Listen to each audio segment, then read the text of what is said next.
Hello, everyone. Um, welcome, welcome very warmly today to our PhD chat session. In this session, we will be discussing the quite complex process of applying for a PhD, and hopefully by the end of the session, you will all be quite familiar and confident in how to navigate the PhD application successfully. Today with us, we have my colleagues are joining me who will be able to answer all of your questions and take you through some of the slides in more detail. So we'll be joined by Peggy, one of our supervisors, Inma from the graduate school, and Laura from admissions team. So we're covering all bases, hopefully ready to answer all of your questions. The way we will run with the presentation today is that we will present all the slides to you, and then at the end of it, we will take your questions. So please do post your questions in the chat, and we will address them towards the end of the presentation.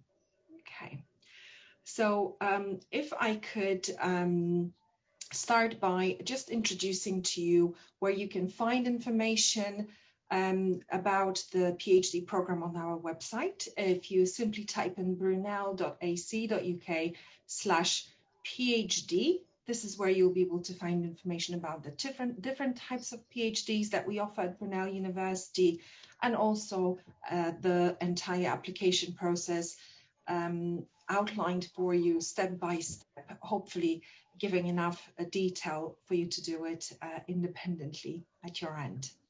So if I can ask Anna to move on to the next slide for me, please. Thank you very much. And let me just check that Peggy's ready for us. Peggy, do we have you there? Welcome. Thank you very much. Yes, you do. I'm here. Hi, Joanna. Lovely. Peggy, if we ask you to take us through that and just kind of explain to students how best they can reach out to you and other supervisors to do their research. Absolutely.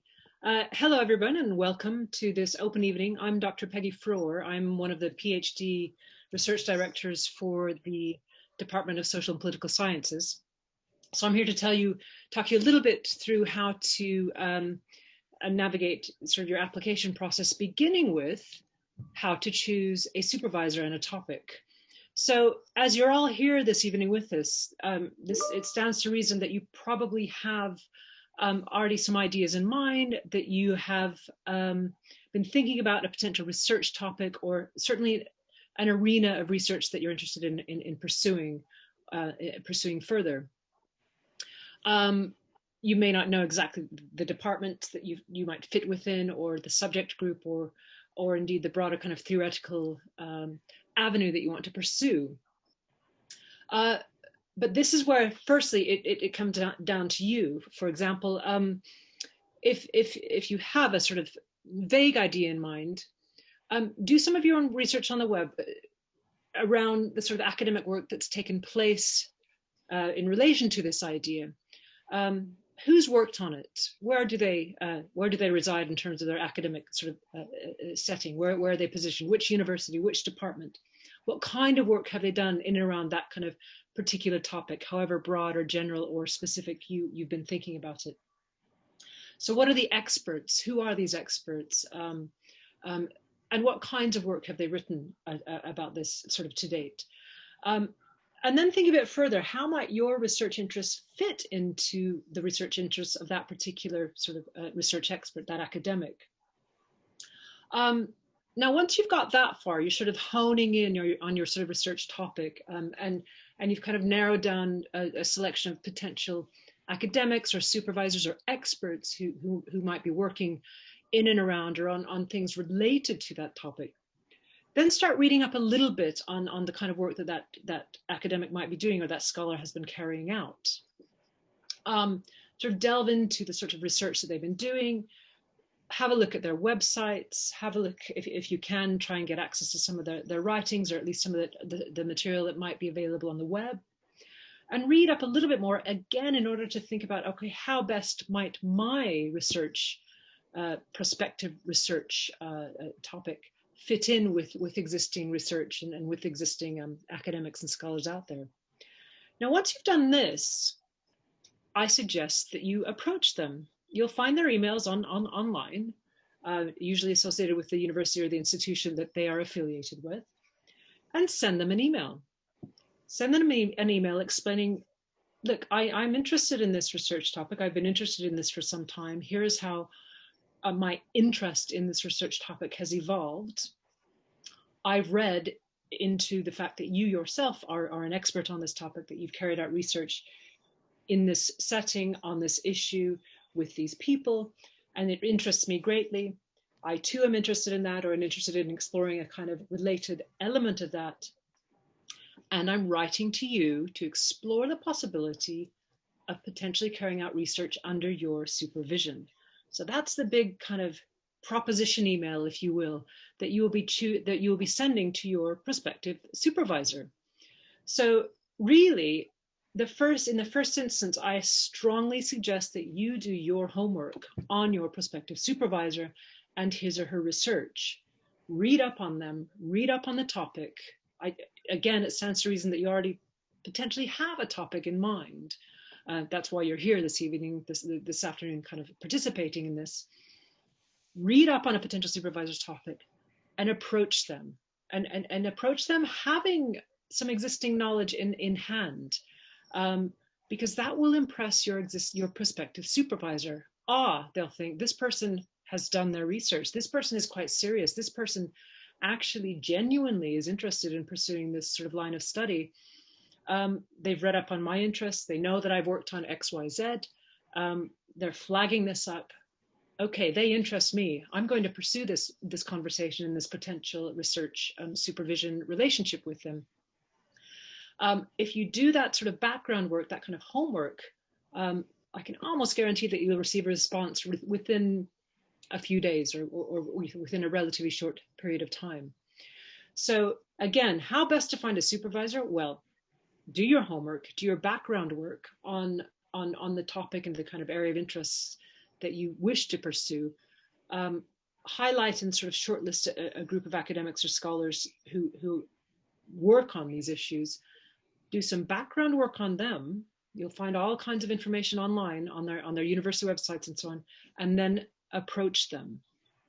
Okay, now if you don't have an existing kind of topic or area of research in mind, you need to think very, very carefully about what you'd like to research before you then throw yourself into this sort of arena, because it's very important to at least have some basis, some idea, beyond the fact that you think it sounds quite nice to get a PhD. You really need to be thinking about your kind of potential prospective research interest before then making the big leap to approach that potential supervisor.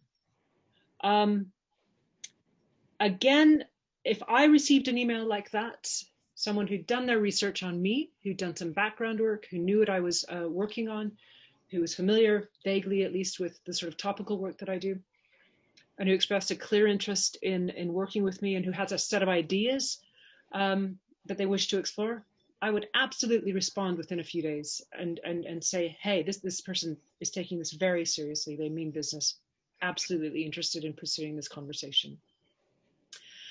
So yes, start with your own background work, do your own homework, and approach a prospective supervisor, because that will be a difference, make a strong difference in terms of the potential for them to take you on. Thank you very much, Peggy.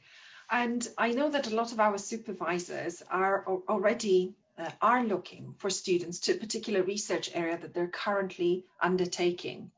And on our website, you'll be able to discover some of these topics or research projects. They may be known. If you go to our website, brunel.ac.uk/PhD, you'll be able to find those topics in different subject areas, and they have a lot of detail about the work that the supervisors want prospective PhD students doing when they join them. You may wish to explore some of these in particular areas of your interest if you haven't got a very narrowed down idea already to what you would like to study. And if we can have the next slide, please.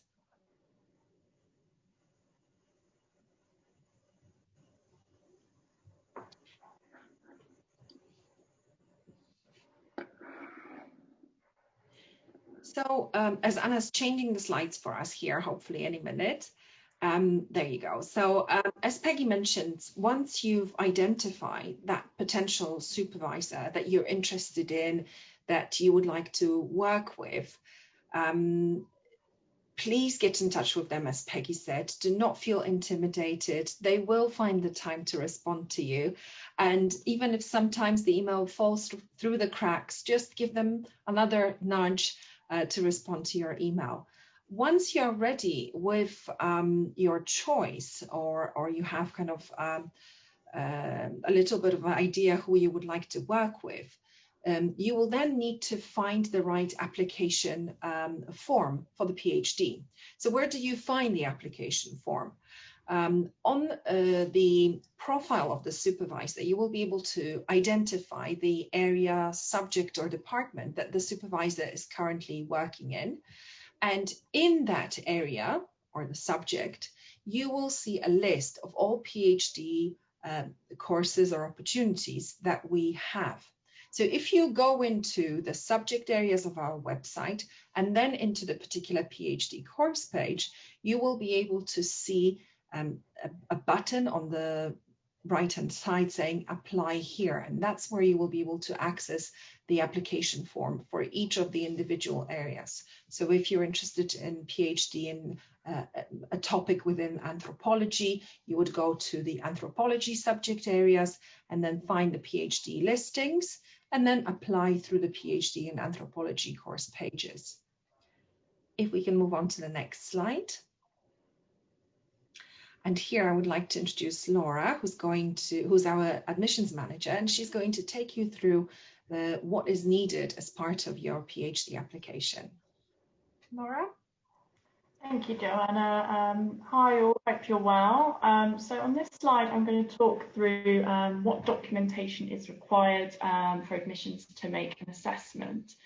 It's important that all of the points here noted are included in your application, so your application is assessed as quickly as possible. So I'm going to go through. So first of all, the admissions will be looking at your academic standing, or the grades that you have achieved already from your undergraduate and postgraduate degree if you've completed one. So we do accept students with undergraduate degrees for PhD admission, so postgraduate degree will be a bonus. We'll also be looking at the English test that you have. If you don't have this, don't worry, I'll go on to say what we'll do after I've gone through the transcripts. So with the transcripts, we ask that all students provide all copies of their transcripts, not just the last page, and it needs to include your final grade. If you are an international student and your documents are in original language, that's not in English, we need those translated and have both copies uploaded to your application.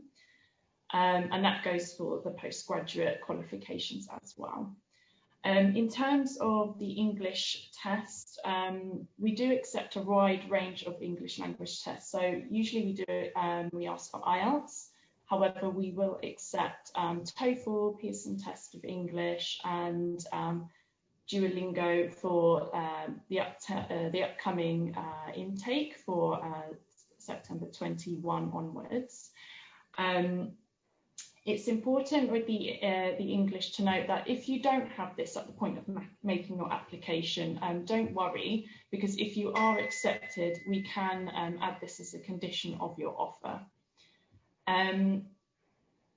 It's also, I would note that with your certificate, if your transcript, if your certificate states your final grade, that will be fine to just include that. However, usually the department will look at your transcript to see what modules you have taken and the grades you achieved at that. So it's best to provide both, please. I'm next going to talk about the personal statement and research statement. Now, these are two different things. Often students get a bit confused and upload two personal statements or two research statements. So these are separate things. The personal statement is about you, your interests, why you would like to undertake a PhD, and how this will improve your future goals, and a bit about your personality. The research statement, the next slide, will explain a bit more about what needs to be included here, but that we ask for about 500 to 1,000 words. With the personal statement, 300 to 500 words is just fine.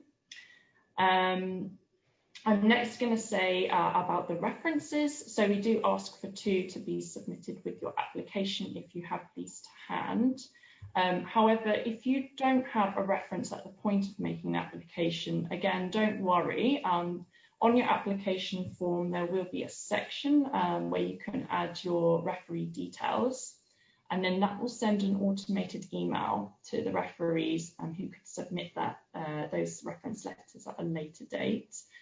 What I will say with the references is that they must be on letter-headed paper and signed and dated by the referee. We don't accept Word document references, but what is good to know is if you can't obtain a reference letter at the moment, your referee can email the admissions office.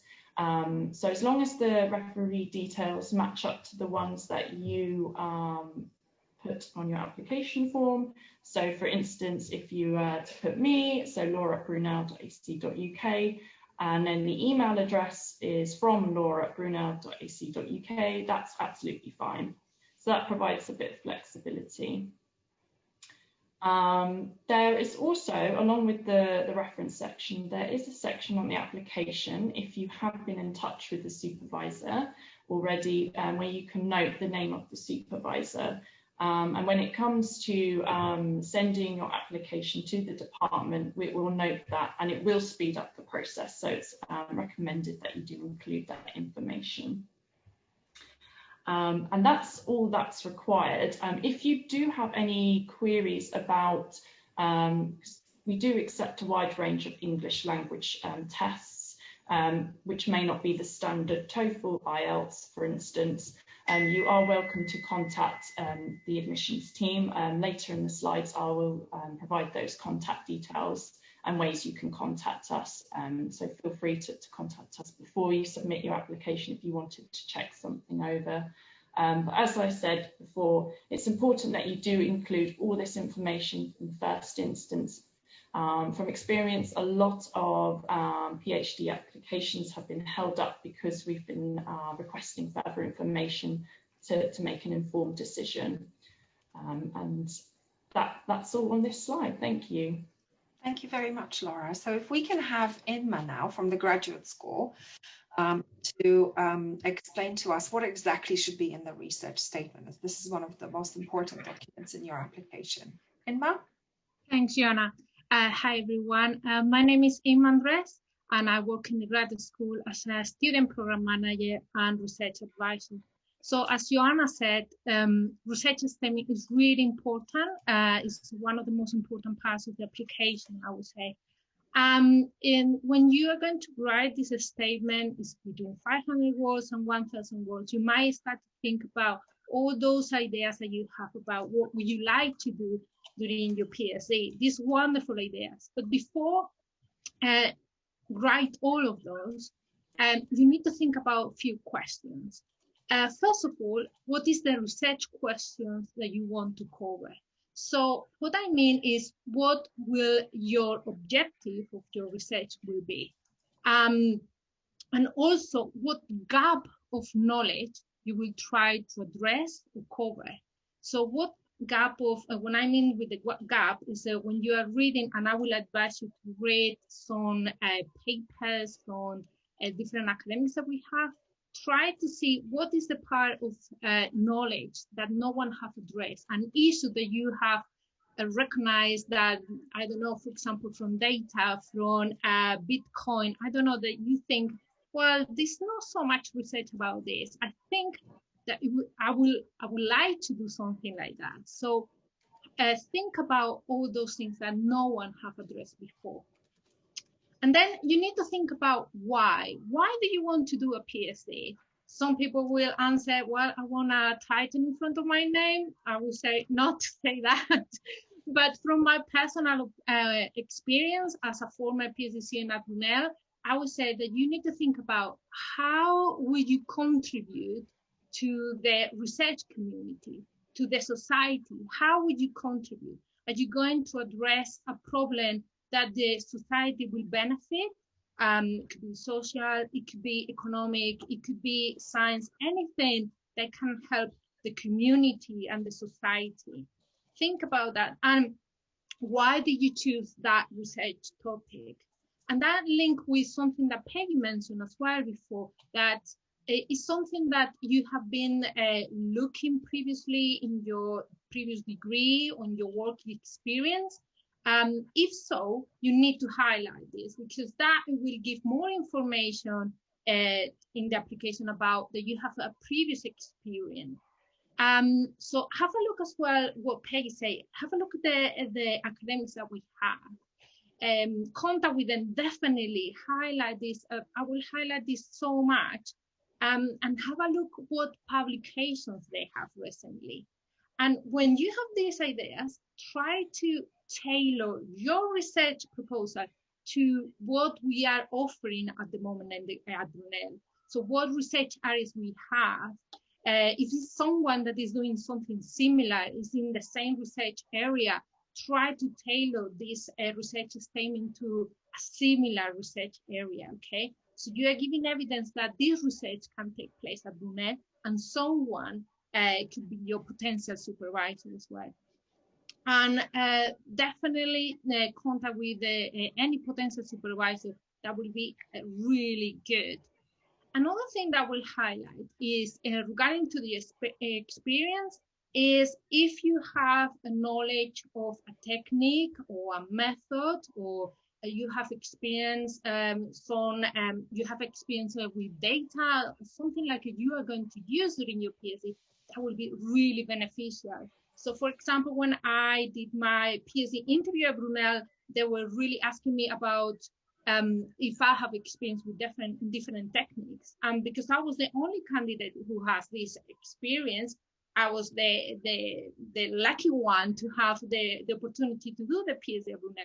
So definitely, if you have a previous experience, as I say, studying or work experience, that will be really beneficial for your research statement and for your application.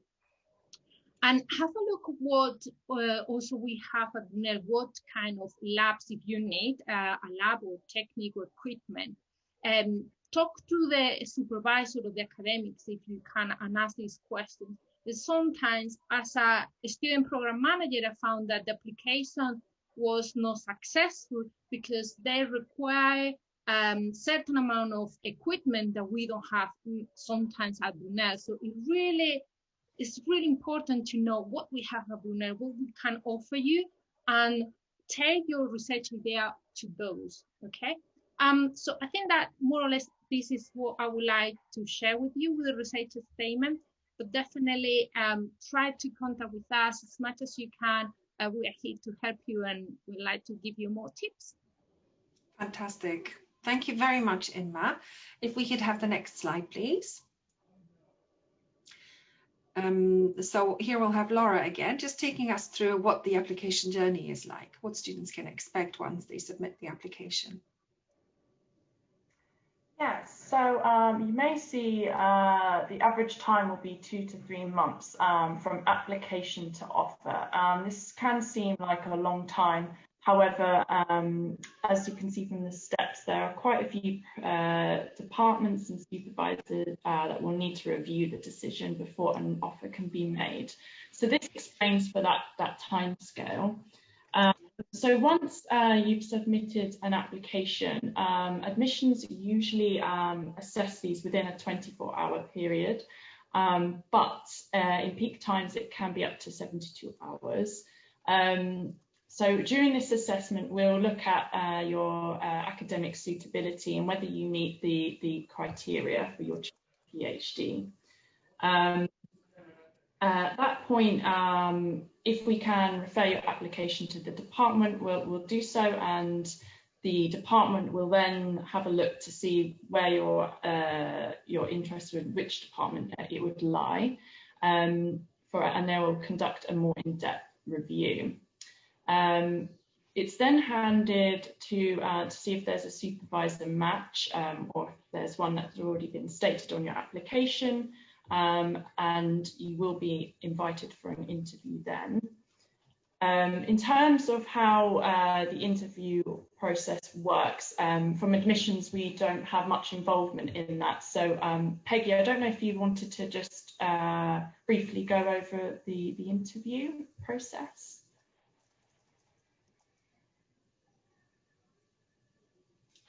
Peggy, I think you're still muted. So if we can just try to adjust that. There we are. Sorry, Joanna. Yes, I was trying to unmute. Yes, thanks very much. So let me just talk you briefly through the interview process. So once your application comes to the respective appropriate department, members of staff will look at it, consider it, and say, right, yes, I'm interested in this application and taking it forward.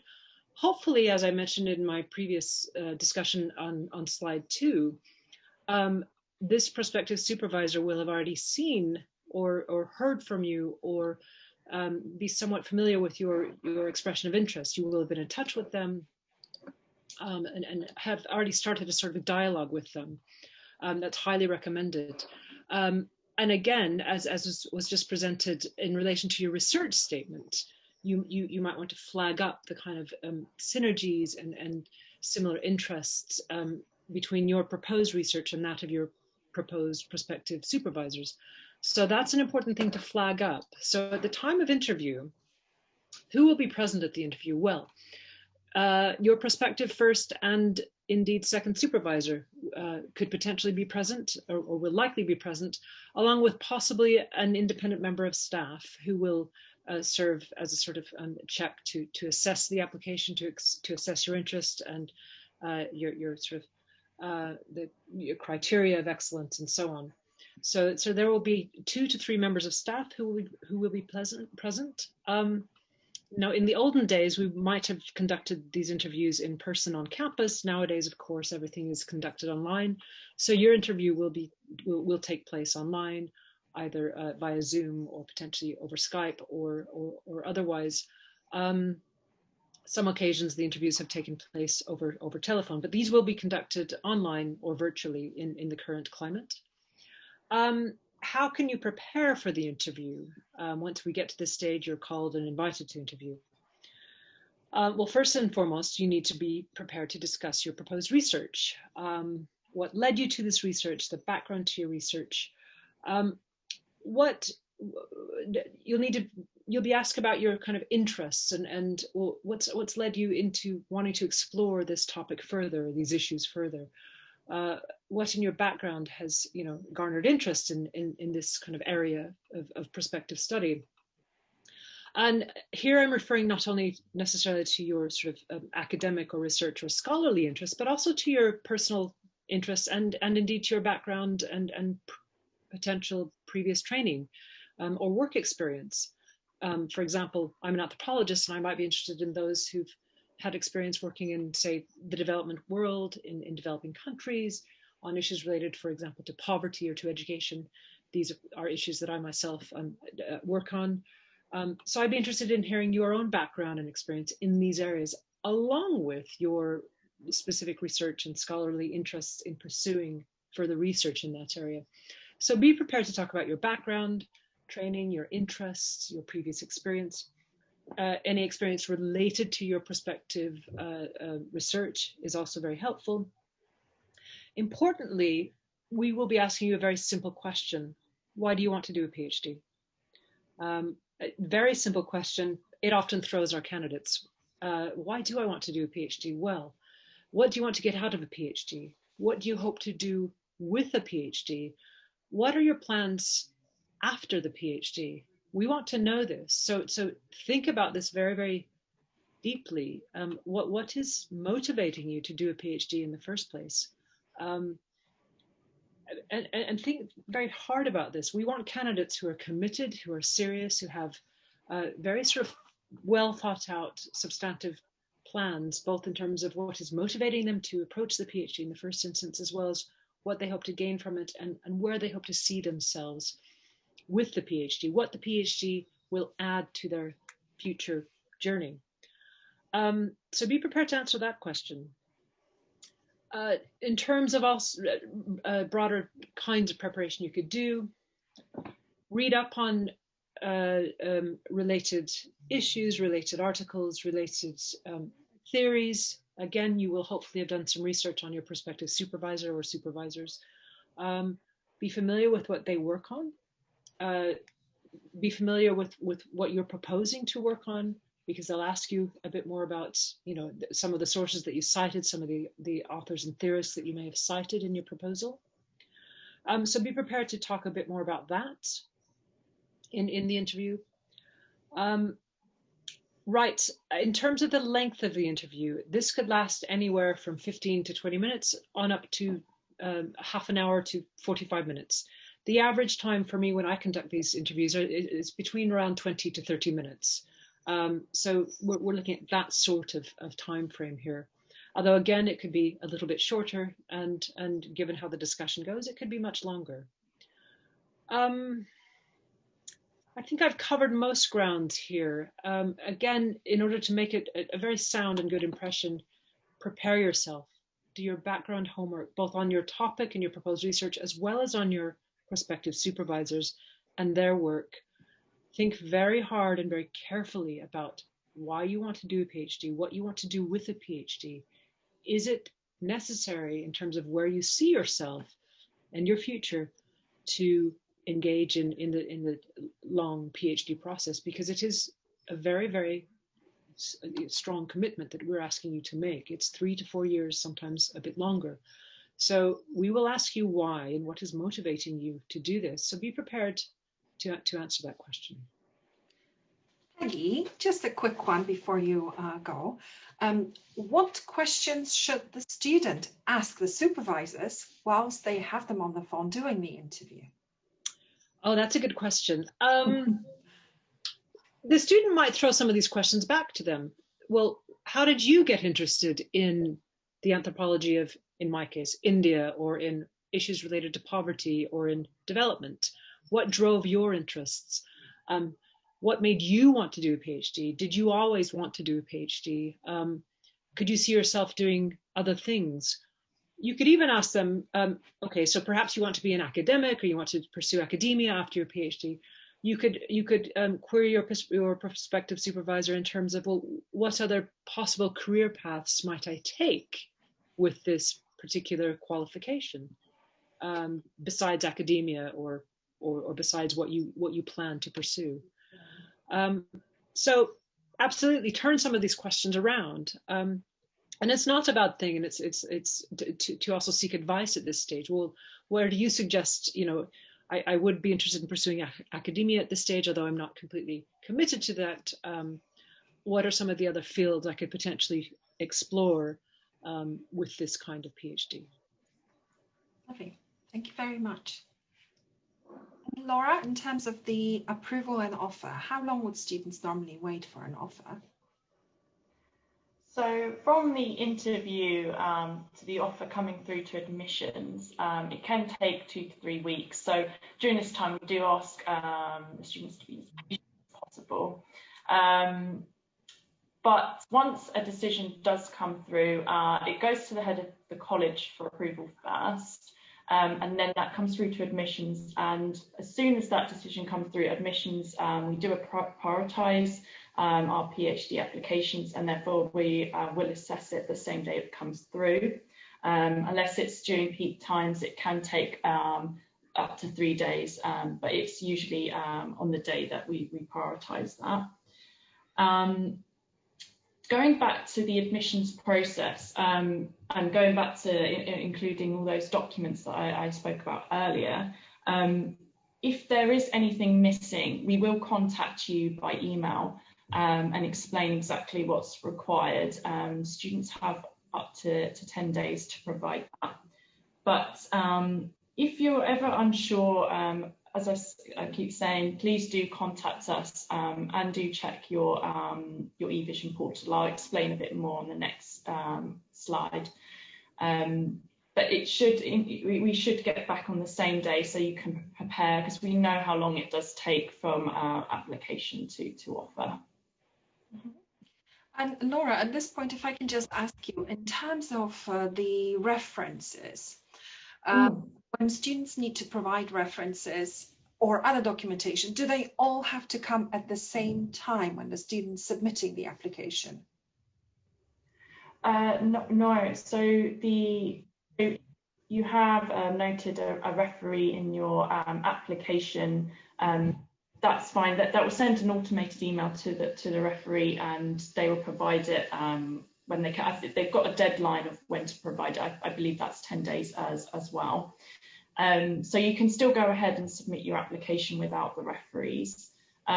If you ever have trouble in obtaining a reference, or say if you graduated a long time ago and it's really difficult to get an academic reference, if you can get a recent employer to be your referee, or a previous employment, otherwise we can liaise with the department to see if there can be some flexibility there.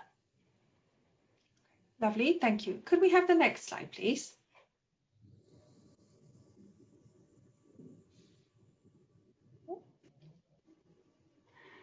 So we have a variety of start dates, usually every month, but it's been condensed down to 3 intakes now, so January, April and October. It is possible to defer your start date, so you've got your offer, and if you, for financial reasons or travel restrictions, etc., all you need to do is just email the admission office to explain that you would like to defer. We must have this in writing, so it doesn't look like we're making changes on your record without your permission. Once that's come through, our admissions team will contact your supervisors to ensure they have availability for the new start date. And once that's approved, we'll send you a new revised offer letter with your new start date.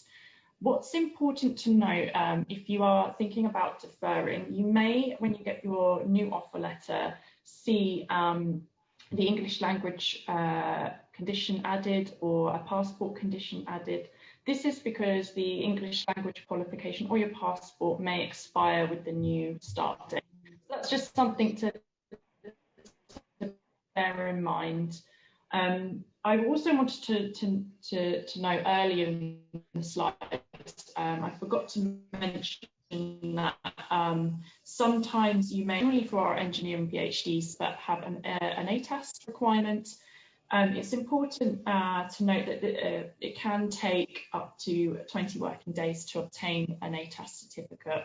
So it's just important to note that when you're making your application or thinking about deferring, that you have sufficient time to do this. We may need to reapply for an ATAS that expires by the new start date. When you're applying for an ATAS, it's very quick, and it can be just done on the UK government website. It's important as well, and not only for the ATAS, but if you are an international student, and obviously you'll need to start thinking about visa accommodation arrangements, etc. It's important you allow sufficient time, so choose your intake carefully, and just bear in mind that it can take an hour.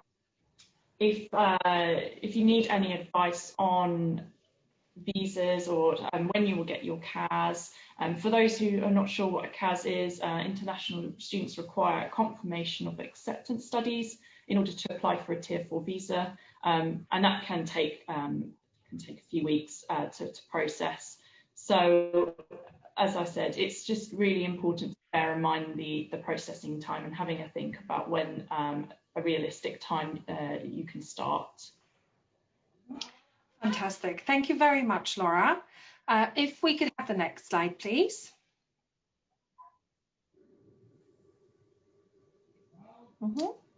Lovely. So Laura, can you take us through that, please? Sure. So as I mentioned earlier, you'll have access to the portal online. This is a platform where you can upload supporting documents and also track the status of your application. So here you can find out whether, for instance, we've requested further information and what exactly you require to provide. Also, it will tell you whether your application is still with the department and at what stage your offer is at, so whether it's still conditional or unconditional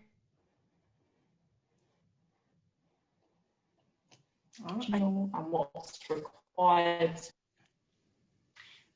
If you're ever unsure about what is required, or if you can't have access to your portal, please do get in touch with admissions. We're here and we're happy to help.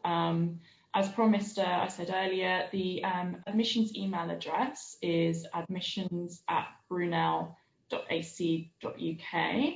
However, we are available on telephone and live chat Monday to Friday between 9:30 a.m.